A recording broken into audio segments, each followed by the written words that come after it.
অনুরূপভাবে মানুষের তৈরি করা আইন দিয়ে, ব্রিটিশের তৈরি করা আইন দিয়ে, লেনিনের তৈরি করা আইন দিয়ে, কার্ল মার্কসের তৈরি করা আইন দিয়ে, ডারউইনের তৈরি করা আইন দিয়ে, মানব রচিত আইন দিয়ে ব্যক্তি পরিবার রাষ্ট্র পরিচালিত হলে ব্যক্তি পরিবার রাষ্ট্রে সুদ বন্ধ হবে না, ঘুষ বন্ধ হবে না, জেরা বন্ধ হবে না, তাড়ি বন্ধ হবে না, খুন বন্ধ হবে না, মাদক বন্ধ হবে না, চাঁদাবাজি বন্ধ হবে না, টেন্ডারবাজি বন্ধ হবে না, বৈষম্য দূর হবে না, সন্ত্রাস মুক্ত, দুর্নীতি মুক্ত, চাঁদাবাজ মুক্ত, বৈষম্য মুক্ত সমাজ কায়েম হবে তখন। আল্লাহর কোরআনের আইন সমাজে চালু হবে যখন। আওয়াজ দিয়ে বলুন ঠিক কিনা? যে কোরআনের কথা শোনার জন্য আমরা আসলাম, এই কোরআন পৃথিবীর কোনো দার্শনিক, কবি, সাহিত্যিক, প্রকৌশলী, রাজনীতিবিদ, আলেম, উলামা, পীর, হুজুর কোরআন রচনা করেন না। কোরআন রচনা করেছেন, কোরআন নাজিল করেছেন তানজিলুম মির রাব্বিল আলামিন। কোরআন নাজিল করেছেন জগৎ সমূহের প্রতিপালক ওই আল্লাহ রাব্বুল আলামিন। আপনারা বলুন তো, সাক্ষী দেন কোরআন নাজিল করেছেন কে?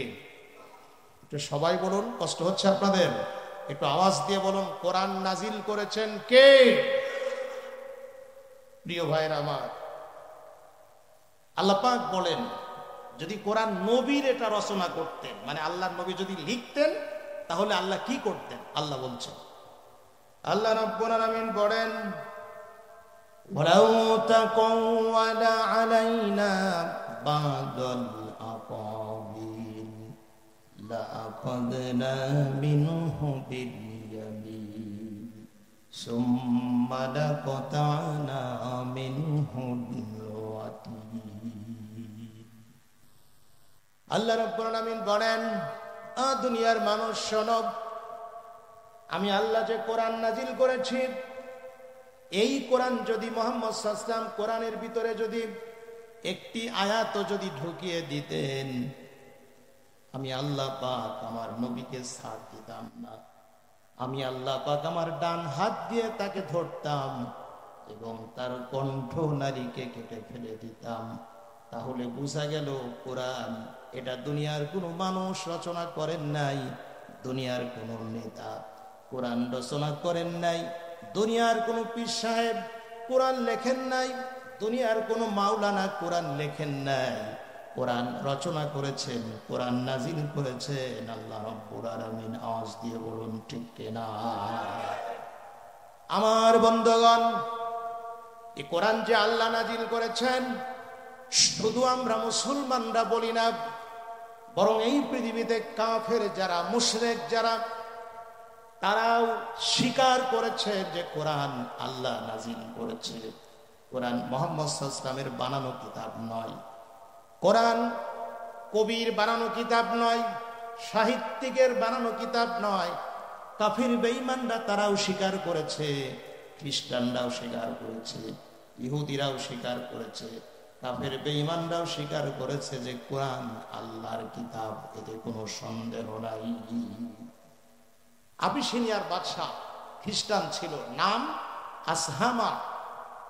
এই আবিসিনিয়ার বাদশাহ, নাজ্জাশী বাদশাহ, খ্রিস্টান হওয়া সত্ত্বেও কোরআনের তেলাওয়াত শুনে উনি বলেছিলেন এ কোরআন আল্লাহর কিতাব, এতে কোনো সন্দেহ নাই। সুবহানাল্লাহ বলেন সকলে। আল্লাহ রাসূল সাল্লাল্লাহু আলাইহি ওয়াসাল্লাম নবুয়াত পেলেন, মানুষদেরকে ইসলামের দাওয়াত দিলেন, কোরআনের দিকে মানুষদেরকে ডাকলেন। নবীজির ডাকে কিছু সংখ্যক মানুষ কালিমা পড়ে মুসলমান হলো, ইসলাম কবুল করলো। সুবহানাল্লাহ বলেন সকলে। আসলে ভালো কাজের দিকে ডাকলে সবাই তো আসবে না। যেমন আজকে এই মাহফিলটির জন্য মাইকিং হয়েছে, পোস্টারিং হয়েছে, প্রচার হয়েছে, সকলেই কিন্তু আসতে পারেন না। তো আল্লাহ রাসূল ইসলামের দিকে মানুষকে ডাকলেন, সকলেই কিন্তু ইসলাম কবুল করেন নাই। কিছু সংখ্যক মানুষ কালিমা পড়েছিল, মুসলমান হয়েছিল। সুবহানাল্লাহ বলেন সকলে। কিন্তু প্রথম যুগে যারা মুসলমান হলো, যারা ইসলাম কবুল করলো, সেই মুসলমানদের উপরে, সেই সাহাবীদের উপরে মক্কার কাফির বেঈমানেরা নির্যাতন, জুলুম শুরু করলো, অত্যাচার শুরু করলো।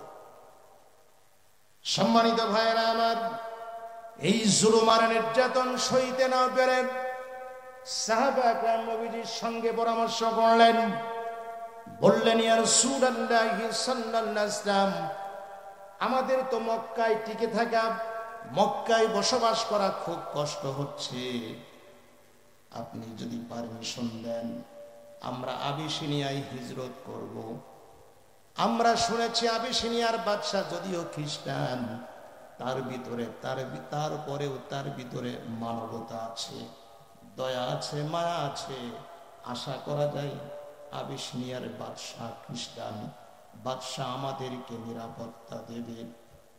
প্রিয় ভাইরা আমার, আল্লাহর নবী সাল্লাল্লাহু আলাইহি ওয়াসাল্লাম সাহাবায়ে কেরামদেরকে পরামর্শ দিলেন, তোমরা মক্কা থেকে হিজরত করে আবিসিনিয়ার দরবারে যাও, আবিসিনিয়ায় যাও, হাবশায় হিজরত করো। প্রথম যুগের মুসলমানেরা আবিসিনিয়ায় হিজরত করলো, মুসলমানরা নিরাপদে বসবাস শুরু করলো। কিন্তু মক্কার কাফেরদের এটাও সহ্য হলো না। মক্কার কাফির বেঈমানেরা দুইজন লিডার পাঠিয়ে দিল আবিসিনিয়ায়, আসহামা বাদশার দরবারে। দুইজন লিডার যে বলল, ও বাদশা নামদার, এই যে মুসলমানেরা আপনার দেশে এসেছে, এরা হলো মানবতা বিরোধী, এরা হলো জঙ্গি, এরা হলো ধর্মত্যাগী, এরা হলো দেশদ্রোহী।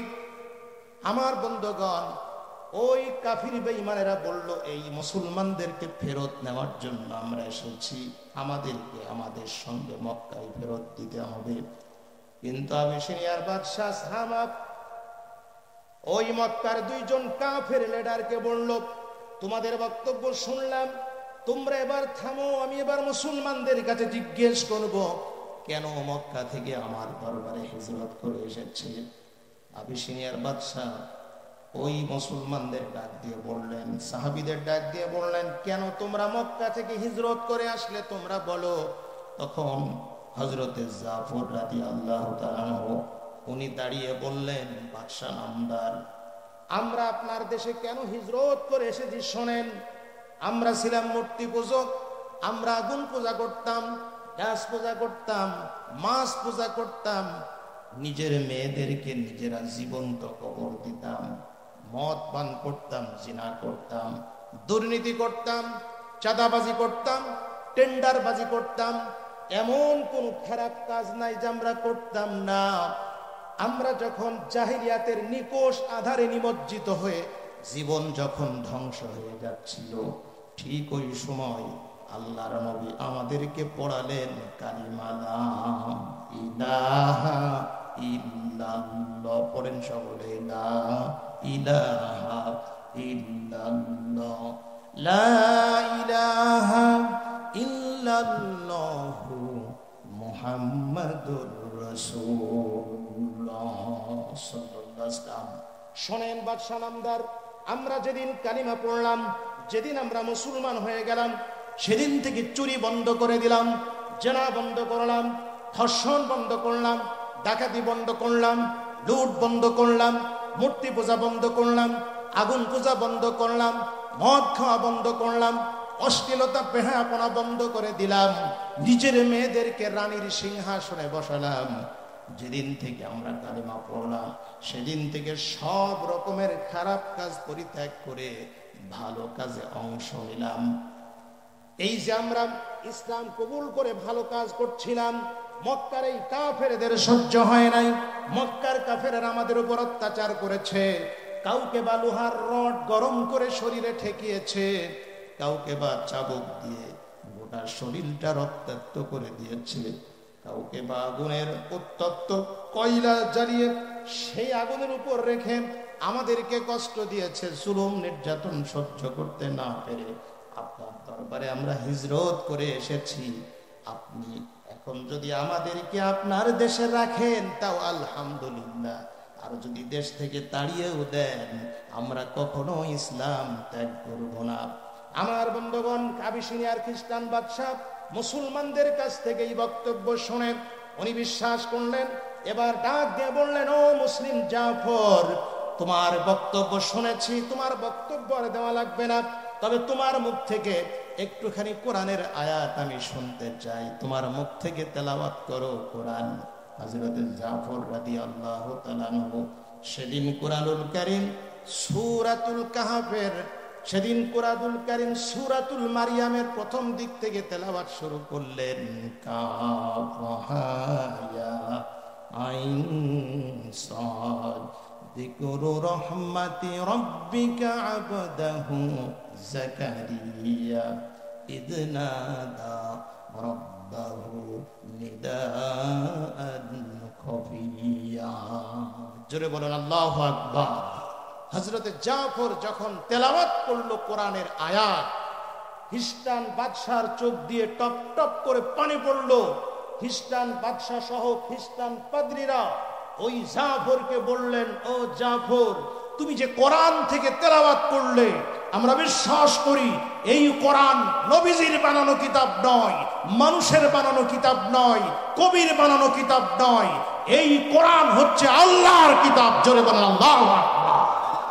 এবার একটু দুই হাত তুলে আওয়াজ দিয়ে বলেন, কোরআনের মালিক কে? কোরআন নাজিল করেছেন আল্লাহ পাক। আওয়াজ দিয়ে বলেন মারহাবা। সম্মানিত ভাইয়েরা, সেই কোরআনকে চিন্তা করুন, খ্রিস্টান হয়েও আল্লাহর কোরআনের ভালোবাসাই বলল কোরআন নাজিল করেছে আল্লাহ পাক। কোরআনের সম্মান তারা দিল, মর্যাদা দিল।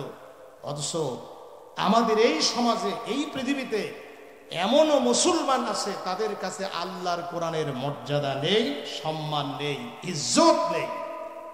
যদি থাকতো তাহলে আজকের এই মাহফিলের মাইকিং শুনে, প্রচার শুনে আশেপাশের ভাইয়েরা বাড়িতে বসে থাকতে পারতো না। কারণ একদিকে একটা ঈদগাহ, আর একদিকে গোরস্থান। এখানে তো ঘুমিয়ে আছে কারো বাবা, কারো মা, কারো ভাই, কারো চাচা, কারো চাচি, কারো খালা, কারো খালু, কারো কলিজার টুকরা সন্তান। আজকে এই মাইয়াতদের জন্য দোয়া হবে। মনে রাখবেন, সে কথা আমাদের ইকরামুল হক বেলালী সাহেব বলে গেলেন, যদি আমরা আমাদের আত্মীয় স্বজনের জন্য দোয়া না করি, আমরা মরে গেলেও আমাদের জন্য কেউ দোয়া করবে না। আওয়াজ দিয়ে বলুন ঠিক কিনা? এই জন্য দৃষ্টি আকর্ষণ করছি, অনুরোধ করছি, রাস্তায় যিনারা আছেন, দোকানে যিনারা আছেন, ব্যবসা প্রতিষ্ঠানে যিনারা আছেন, বাড়িতে যিনারা আছেন, মেহেরবানি করে এদিকে সেদিকে আর না থেকে আল্লাহর কোরআনের মাহফিলে আসুন। অনেকে আবার চিন্তা করছে, হুজুর আসবো তো ঠিক আছে, আজকে মাইক পেয়েছেন, মনে হয় সম্ভবত মাইক মনে হয় হুজুর ছাড়বো না, এরকম ভাবছেন নাকি আপনারা? টেনশন করেন না, আমি ওই হুজুরটার মতো বক্তৃতা দেব না। এক হুজুর নাকি রাত ৩টা পর্যন্ত বক্তৃতা দেওয়ার পর চোখ বন্ধ করে মোনাজাত ধরেছে, লম্বা মোনাজাত। লোকজন রাগ করে সব বাড়ি চলে গেছে। ফজরের আজান শুনে যে চোখ খুলে দেখে ময়দান ফাঁকা, একজন বসা। আপনারা একটু বলেন তো কয়জন বসা? যিনি বসে আছেন একটু বেকায়দা হয়ে বসে আছেন, হাতার বোতাম খুলে, হাতা গুছিয়ে, চোখ ডাকা করে মুঠ পাকিয়ে বসে আছে। এখন হুজুর বেচারা বুঝতে না পেরে ওনাকে দেখার পরে বলছে, বাবা তুমি একজন আল্লাহওয়ালা। উনি তখন বলছে, হুজুর আমাকে যে আল্লাহওয়ালা বলছেন তার কারণ কি? হুজুর বলছে, আমার এই মোনাজাত থেকে সবাই বাড়ি চলে গেল, তুমি একা বসে আছো বাবা, আল্লাহওয়ালা না হলে কেন এমনি বসে আছো? নিশ্চয় তুমি আল্লাহওয়ালা। উনি তখন চোখ মোটা করে বলছে, হুজুর আপনি বেশি ফাজলামি না করেন, আমি আল্লাহওয়ালা নাই, আমি হচ্ছে মায়েক। মায়েক যদি আমার না হয়তো আমিও থাকতাম না। সাহস দিলাম আপনাদের, যাতে করে আপনারা হতাশ না হয়ে যান, নিরাশ না হয়ে যান। হুজুর সারাদিন অক্লান্ত পরিশ্রম করেছি, আমিও জানি আমাদের অঞ্চল হলো কৃষি প্রধান অঞ্চল। আপনারা সারাটা দিন কৃষি কাজ করেছেন, কেউ বা ব্যবসা করেছেন, কেউ বা অন্যান্য কাজ করেছেন, শ্রম দিয়েছেন, যার কারণে ঘুমেরও প্রয়োজন রয়েছে, ফজরের নামাজেরও প্রয়োজন রয়েছে, যার কারণে খুব বেশি রাত করাও এটা আমাদের নিয়ত নেই। তারপরেও এত বিশাল একটি আয়োজন করেছে, একেবারে যদি কিছু কথা না বলা যায় হক আদায় হবে না। আপনাদের কাছে অনুমতি চাচ্ছি, আপনারা বলুন, আমরা কি আল্লাহর কোরআনের কথা কিছু কি শুনতে চাই কি চাই না? কারা কারা শুনতে চান আরেকবার দিয়ে হাত তুলে দেখান। লিল্লাহি তাকবীর, জোরে আওয়াজ লিল্লাহি তাকবীর। আল্লাহ কবুল করে নাও, আওয়াজ দিয়ে বলুন আমিন, জোরে সোরে বলুন আমিন। সম্মানিত ভাইরা, আসুন আমরা যে আয়াতে কারিমা তেলাওয়াত করেছি সেখান থেকে আমরা আলোচনা শুরু করব ইনশাআল্লাহ। তার আগে একটু বলি, কোরআন তো আল্লাহর, এটা আমরা পরিষ্কার হয়ে গেলাম। এখন কোরআনের বিধান যদি আমরা মেনে চলি, কোরআনের আইন যদি আমি মেনে চলি, কোরআনের সংবিধান যদি আমি মানি, আমার স্ত্রী মানে, আমার সন্তান মানে, আমার বাবা মানে, আমার দাদা মানে, আমার পরিবার যদি কোরআনের আইন মানে, সমাজের সকলেই যদি কোরআনের বিধান মেনে চলে, রাষ্ট্রের সকলেই যদি কোরআনের বিধান মেনে চলে, হিন্দু, বৌদ্ধ, খ্রিস্টান, মুসলিম, নারী, পুরুষ, আবাল, বৃদ্ধা, বনিতা, আমরা যদি আল্লাহর কোরআনের আইন, কোরআনের সংবিধান, কোরআনের বিধান যদি আমরা মেনে চলি, আমাদের কি লাভ হবে না লস হবে? জোরে বলুন, লস না লাভ? লাভ হবে। আল্লাহ বলছে, আল্লাহ রাব্বুল আলামিন বলেন, দুনিয়ার মানুষ শোনো, যদি আমার কোরআনের বিধান তোমরা মেনে চলো, আমার কোরআনের আইন যদি তোমরা মেনে চলো, তোমাদের কি লাভ হবে তোমরা শোনো। আমান তাবিয়া হুদায়া ফালা খাউফুন আলাইহিম ওয়ালা হুম ইয়াহজানুন।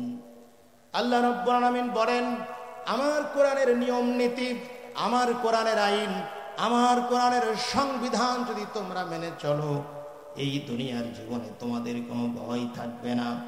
কিসের ভয় থাকবে না? চুরির ভয় থাকবে না, জিনার ভয় থাকবে না, ধর্ষণের ভয় থাকবে না, লুটের ভয় থাকবে না, মাদকের ভয় থাকবে না, পিতা মাতা সন্তান কর্তৃক নির্যাতিত হবে না, বোনের জমি ভাই দখল করে নেবে না, মানুষ একা একা রাস্তা দিয়ে চলবে, আল্লাহ ছাড়া কাউকে ভয় করা লাগবে না, নারীরা একা একা চলবে, কোনো পুরুষ ছেলে মেয়েকে ইফটিজিং করবে না। অর্থাৎ আল্লাহর কোরআনের আইন যারা মেনে চলবে, এই দুনিয়ায় তাদের কোনো ভয় থাকবে না, আর চিন্তাও থাকবে না। আওয়াজ দিয়ে বলুন সুবহানাল্লাহ। কিসের চিন্তা থাকবে না? খাওয়া পড়ার কোনো চিন্তা থাকবে না, খাদ্যের কোনো অভাব হবে না। আল্লাহর কোরআনের বিধান মেনে চললে, যারা আল্লাহর আইন মেনে চলবে, আল্লাহ রাব্বুল আলামিন তাদেরকে আকাশ থেকে বরকত নাজিল করবেন। আওয়াজ দিয়ে বলুন সুবহানাল্লাহ। আল্লাহ রাব্বুল আলামিন বলেন, ওয়ালাউ আন্না আহলাল কুরা আমানু ওয়াত্তাকু লাফাতাহনা আলাইহিম বারাকাতিম মিনাস সামাই ওয়াল আরদ। আল্লাহ বলে, যখন কোন দেশের জনগণ আল্লাহর উপর ঈমান আনে এবং আল্লাহর আইন মেনে চলে, তখন সেই দেশের জনগণের জন্য আল্লাহ রাব্বুল আলামিন আসমান এবং জমিনের সমস্ত বরকতের দরজাগুলো খুলে দেয়। সুবহানাল্লাহ বলেন সকলে। আল্লাহর বিধান মেনে চললেন। আল্লাহ বলছে, যারা আমার আইন মেনে চলে, যারা আমার বিধান মেনে চলে, যারা আমার কোরআন মেনে চলে, আমি আল্লাহ তাদের উপরে বরকত নাজিল করি। এরপরে আল্লাহ বলছে, ফালইয়াবুদু রাব্ব হাযাল বাইত আল্লাযী আত'আমাহুম মিন জু'ইন ওয়া আমানাহুম মিন খাউফ। আল্লাহ বলছে, আমার আইন মেনে চলো, কাবার মালিকের আইন মেনে চলো। যদি কাবার মালিকের আইন মেনে চলতে পারো, আল্লাহর কোরআনের বিধান মেনে চলতে পারো, ব্যক্তিতে যদি মানো, পরিবারে মানো, সমাজে মানো, রাষ্ট্রীয় জীবনে যদি আমার কোরআনের বিধান মেনে চলতে পারো, আমি আল্লাহ পাক ক্ষুধার সময় খেতে দেব, আর ভয়ের সময় ভীতি দূর করে দেব। অর্থাৎ আল্লাহর কোরআনের আইন মানবে যারা, তাদের দুঃখ থাকবে না, দুর্দশা থাকবে না, অভাব থাকবে না, অনটন থাকবে না, কোনো কষ্ট থাকবে না, আর তারা কখনো তাদের কোনো ভয় ভীতি থাকবে না। কোরআনের আইন যারা মেনে চলবে, আওয়াজ দিয়ে বলুন সুবহানাল্লাহ। আজকে গোটা দুনিয়ায় বাংলাদেশ সহ অশান্তির দাবানল দাউ দাউ করে জ্বলছে। কারণ কি? আল্লাহর কোরআনের আইন সমাজে চালু না থাকার কারণে, আল্লাহর কোরআনের আইন থেকে দূরে সরে যাওয়ার কারণে আজ এই সমাজে শান্তি নেই, নিরাপত্তা নেই। আজ সমাজে সুদ বন্ধ হয়নি, তাড়ি বন্ধ হয়নি, মাদক বন্ধ হয়নি, জেনা বন্ধ হয়নি, ধর্ষণ বন্ধ হয়নি, চাঁদাবাজি বন্ধ হয়নি, টেন্ডারবাজি বন্ধ হয়নি। এই সমাজে কোথাও শান্তি প্রতিষ্ঠিত হয়নি, শান্তি নেই। এক একটা মেয়ে কলেজে যাবে, নিরাপদে বাড়িতে ফিরবে, এমন কোনো গ্যারান্টি বাংলাদেশে নেই। রাত্রেবেলায় আপনি 2000 10,000 টাকা নিয়ে আপনি একটা রাস্তা দিয়ে যাবেন, আরামে বাড়িতে পৌঁছাতে পারবেন এমন কোনো গ্যারান্টি নেই। গোয়ালের যদি তালা না দিয়ে আপনি যদি ঘুমিয়ে থাকেন, আপনার গরু গোয়ালে থাকবে এমন কোনো নিশ্চয়তা নেই। সম্মানিত উপস্থিতি, এক কথায় গোটা দুনিয়ায় অশান্তির আগুন দাউ দাউ করে জ্বলছে। আওয়াজ দিয়ে বলুন ঠিক কিনা? অশান্তি কেন? আমাদের ব্যক্তিতে শান্তি নেই, পরিবারে শান্তি নেই, সংসারে শান্তি নেই, আজকে রাষ্ট্রে শান্তি নেই, পরিবারে শান্তি নেই, সমাজের শান্তি নেই। তার মূল কারণ কি? কারণ হচ্ছে বোঝানোর জন্যে আমরা প্রায় আপনাদেরকে বলে থাকি, আগুন ধরেছে আমাদের মাওলানা সাহেবের বাড়িতে। মাওলানা সাহেব চিল্লাছেন আর বলছেন, আমার ঘরের আগুন নেভাও, বাঁচাও বাঁচাও। কে কোথায় আছে? ঘরে আগুন ধরেছে, জলদি করে আসো, বাঁচাও, ঘরের আগুন নিভাও। পাশেই ছিল ডিজেলের দোকানদার। জোরে বলেন কিসের দোকানদার? ডিজেলের দোকানদার চিন্তা করলো আমার একটু সাহায্য করার দরকার, যাকে একটু ডিজেল দিয়ে সাহায্য করি। বেচারা ডিজেলওয়ালা 3 লিটার ডিজেল মাওলানা সাহেবের ঘরে আগুনের উপরে ফেলে দিল, নিয়ত করলো আগুন নিভাবো। পাশেই ছিল পেট্রোলের দোকানদার, উনি চিন্তা করলো আমার একটু সাহায্য করার দরকার, যাকে একটু পেট্রোল দিয়ে সাহায্য করি। বেচারা পেট্রোলওয়ালা 5 লিটার পেট্রোল আগুনের ভিতরে ফেলে দিল, নিয়ত করলো আগুন নিভাবো। পাশেই ছিল গরিব মানুষ, ডিজেল পেট্রোল কিচ্ছু ছিল না, ছিল বাড়িতে 1 বোঝা পোয়াল। গরিব মানুষ আগুন নিভানোর জন্যে 1 বোঝা পোয়াল আগুনের ভিতরে ফেলে দিল। আমি আপনাদেরকে একটু জিজ্ঞেস করছি, আপনারা আমার মুরব্বীরা, আমার যুবক ভাইয়েরা, আমার আপনজনেরা, আপনারা একটু জবাব দিবেন শেষে। ডিজেলওয়ালার ডিজেল দিয়া, পেট্রোলওয়ালার পেট্রোল দিয়া, পোয়ালওয়ার পোয়াল দিয়া যতই আগুন নিভানোর জন্য চেষ্টা করুক, আপনারা বলুন আগুন কি নিভানো সম্ভব হবে? সম্ভব হবে? শুনে রাখেন আল্লাহর বান্দারা, ডিজেল পেট্রোল পোয়াল দিয়ে আগুন নিভানো যেমন সম্ভব হবে না, অনুরূপভাবে মানুষের তৈরি করা আইন দিয়ে, ব্রিটিশের তৈরি করা আইন দিয়ে, লেনিনের তৈরি করা আইন দিয়ে, কার্ল মার্কসের তৈরি করা আইন দিয়ে, ডারউইনের তৈরি করা আইন দিয়ে, মানব রচিত আইন দিয়ে ব্যক্তি পরিবার রাষ্ট্র পরিচালিত হলে ব্যক্তি পরিবার রাষ্ট্রে সুদ বন্ধ হবে না, ঘুষ বন্ধ হবে না, জেরা বন্ধ হবে না, তাড়ি বন্ধ হবে না, খুন বন্ধ হবে না, মাদক বন্ধ হবে না, চাঁদাবাজি বন্ধ হবে না, টেন্ডারবাজি বন্ধ হবে না, বৈষম্য দূর হবে না। আগুন নিভানো যাবে তখন, পানি দিয়ে সাহায্য করবেন যখন, সন্ত্রাস মুক্ত, দুর্নীতি মুক্ত, চাঁদাবাজ মুক্ত, বৈষম্য মুক্ত সমাজ কায়েম হবে তখন, আল্লাহর কোরআনের আইন সমাজে চালু হবে যখন। আওয়াজ দিয়ে বলুন ঠিক কিনা? আল্লাহর কোরআনের আইন ছাড়া এই পৃথিবীতে শান্তি কোথাও হয়নি, হবে না। আওয়াজ দিয়ে বলুন ঠিক কিনা? অনেকেই বলছে আল্লাহর কোরআনের আইন চালু হলে পারে, আল্লাহর কোরআনের আইন চালু হলে পারে শুধু চোরের হাত কাটা ছাড়া আর অন্য কিছু উপহার দিতে পারবে না। আমরা পরিষ্কার বলি, শোনেন, আল্লাহর আইন চালু হলে চোরদের হাত ঠিকই কাটা হবে, কিন্তু সব চোরের হাত কাটা হবে না। যারা স্বভাবের কারণে চুরি করে, ধরেন কোটি কোটি টাকা আছে, ব্যাংকে টাকা আছে, বাড়িতে টাকা আছে, জমি আছে, পুকুর আছে, বাড়ি আছে, অনেক টাকার মালিক হওয়া সত্ত্বেও রাষ্ট্রের টাকা, জনগণের টাকা, জনগণের সেই হকগুলি কলমের ডুগায় চুরি করে জনগণের হক যারা আত্মসাৎ করবে ওদের হাত কাটা হবে। আওয়াজ দিয়ে বলেন ঠিক কিনা? আর অভাবের কারণে একজন চুরি করেছে, ক্ষুধার যন্ত্রণায় সহ্য করতে না পেরে 2টা বেগুন চুরি করেছে, ক্ষুধার যন্ত্রণা সহ্য করতে না পেরে 2টো বিস্কুট চুরি করে খেয়েছে। ছেলে মেয়ে নিয়ে জোন বয় নাই, মাঠে কাজ হয়নি, শ্রমিকের কাজ হয়নি, মেঘলা একটা কাঁঠাল চুরি করে খেয়েছে।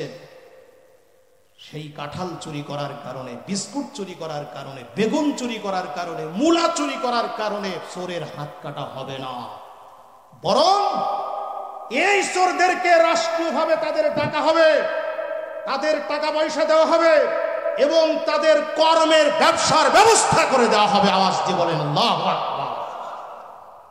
আমাদের এই চুয়াডাঙ্গার একটা ঘটনা আমি শুনেছিলাম আমাদের বুরহানুদ্দিন ভাইয়ের কাছে। আপনারা যদি চুয়াডাঙ্গায় যান, নূর বইবিতান সাবেক জেলা আমির আনোয়ারুল হক মালিক সাহেবের আপন ভাই, ওনার নাম আব্দুস শুকুর মালিক। আব্দুস শুকুর মালিক ভাইয়ের নিউ মার্কেটের পাশে নূর বই বিতান দোকান আছে, বই বিক্রি করে, লাইব্রেরি। ওই লাইব্রেরি সবসময় বসে থাকেন। ওনার নাম হচ্ছে বুরহানুদ্দিন। উনি হলেন সাবেক জেলা আমিরের ভগ্নিপতি দুলাভাই। আমি সেদিন চুয়াডাঙ্গায় গিয়েছিলাম, আমার জুব্বা তৈরি করতে দিয়েছিলাম সৌদি টেলার্সে, সেখানে বসলাম। উনি একটা গল্প করলেন যে আবুজার ভাই, ছোটবেলার একটা কথা বলি। কি কথা? আমি যখন এই চোরের কথা বলছিলাম যে সব চোরের বিচার করা হবে না, গরিব মানুষ চুরি করে খেয়েছে, রাষ্ট্র যদি ইসলাম কায়েম হয় ওই চোরদের কর্মের ব্যবস্থা করে দেবে, তাদের পয়সা কড়ি দেওয়া হবে। তো উনি বলল যে আমার গ্রামে ছোটবেলায় দেখেছি একজন গরিব মানুষ, তার 3-4টা ছেলে মেয়ে। তো একজন মানুষের জমি থেকে একটা কাঁঠাল চুরি করে বাড়িতে এনে কাঁঠালটা খেয়েছে। জমির মালিক, কাঁঠাল গাছের মালিক সকালবেলা জানতে পেরেছে অমুক লোক কাঁঠাল চুরি করে খেয়েছে। সকালবেলা ওই জমির মালিক, কাঁঠাল গাছের মালিক ওই বাড়ির সামনে গিয়ে তারে বলছে, এত বড় সাহস, আমার গাছের কাঁঠাল চুরি করে খেয়েছো, তোমার গলায় গামছা দিয়ে বের করব, মানে কাঁঠাল তোমাকে ফেরত দিতে হবে।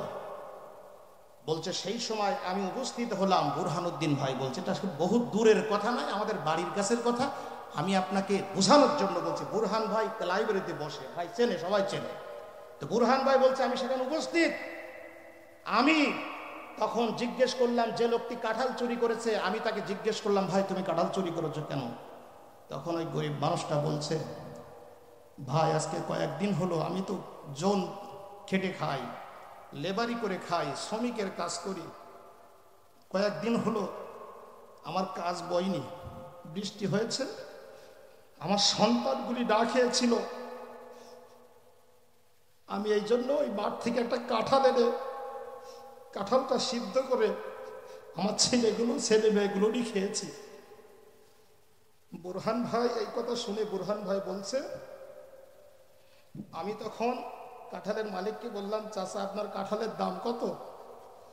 বলে কেন? বলছে আপনি আর তার কাছে কাঁঠাল দাবি করেন না, এই গরিব মানুষটা কয়েকদিন খায়নি, খাবার না পেয়ে সে আপনার গাছের একটা কাঁঠাল চুরি করে সিদ্ধ করে তার সন্তানগুলোরে খেয়েছে, আপনার কাঁঠালের দাম আমি দিয়ে দিচ্ছি।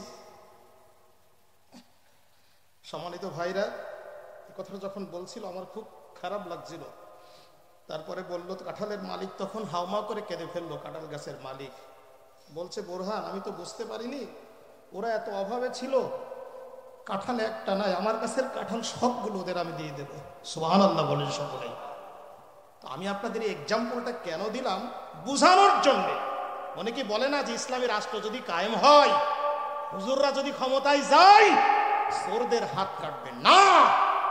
অভাবের তাড়নায় গরিব মানুষ চুরি করেছে, অভাবের তাড়নায় কাঁঠাল চুরি করেছে, অভাবের তাড়নায় আম চুরি করে খেয়েছে, অভাবের তাড়নায় ভুট্টা চুরি করে খেয়েছে, অভাবের তাড়নায় মূলা চুরি করে খেয়েছে। ওদের হাত কাটা হবে না, হাত কাটা তাদের হবে গরিবের টাকা যারা আত্মসাৎ করেছে, ওদের হাত কাটা হবে। আওয়াজ দিয়ে বলেন ঠিক কিনা? ইসলামী আইন পৃথিবীতে মানুষকে শান্তি দিতে পারে, কোরআনের আইন মানুষকে মুক্তি দিতে পারে, নিরাপত্তা দিতে পারে। আল্লাহর আইন ছাড়া পৃথিবীতে শান্তি আসে নাই, আসবেও না। আওয়াজ দিয়ে বলেন ঠিক। হযরত ওমর রাদিয়াল্লাহু তাআলা যুগের একটি ঘটনা আমার মনে পড়ে গেল। হযরত ওমরের যুগে একজন গরিব মানুষ চুরি করেছিল।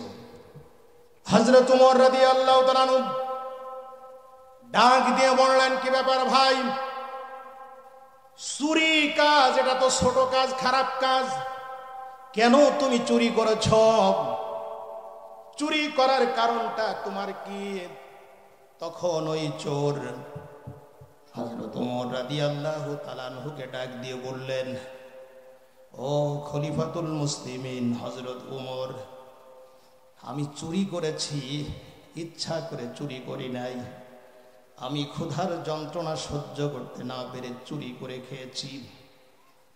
হযরত ওমর রাদিয়াল্লাহু তাআলা ওই চোরের আর বিচার করলেন না, নিজে আসামির কাঠগড়ায় দাঁড়িয়ে গেলেন। আসামির কাঠ গাড়ায় দাঁড়িয়ে উনি জনগণকে লক্ষ্য করে বললেন, শোনেন আমার দেশের জনগণ, আজকে আমার দেশে এই মানুষটি চুরি করেছে অভাবের তাড়নায় পড়ে। আমার দেশে একজন মানুষ তো দূরের কথা, একটা কুকুরও যদি না খেয়ে মরে যায়, কিয়ামতের ময়দানে আমাকে আসামির কাঠগড়ায় দাঁড়াতে হবে। হযরত উমর ওই চোরের আর বিচার করলেন না, বরং হযরত উমর রাদিয়াল্লাহু তাআলা আনহু ওই চোরকে খাদ্যের ব্যবস্থা করলেন, কর্মসংস্থানের ব্যবস্থা করে দিলেন। তার মানে হলো এখানে বুঝে নিতে হবে, আল্লাহর আইন যদি সমাজে চালু হয়ে যায়, ইসলাম যদি সমাজে কায়েম হয়ে যায়, ইসলামী রাষ্ট্র যদি কায়েম হয়ে যায়, তাহলে এই সমাজে মানুষের খাদ্যের কোনো ঘাটতি থাকবে না, অভাব অনটন থাকবে না, দুঃখ দুর্দশা থাকবে না, ও নারী পুরুষ সকলেই শান্তিতে বসবাস করবে। একবার চিৎকার দিয়ে জোরে বলুন মারহাবা।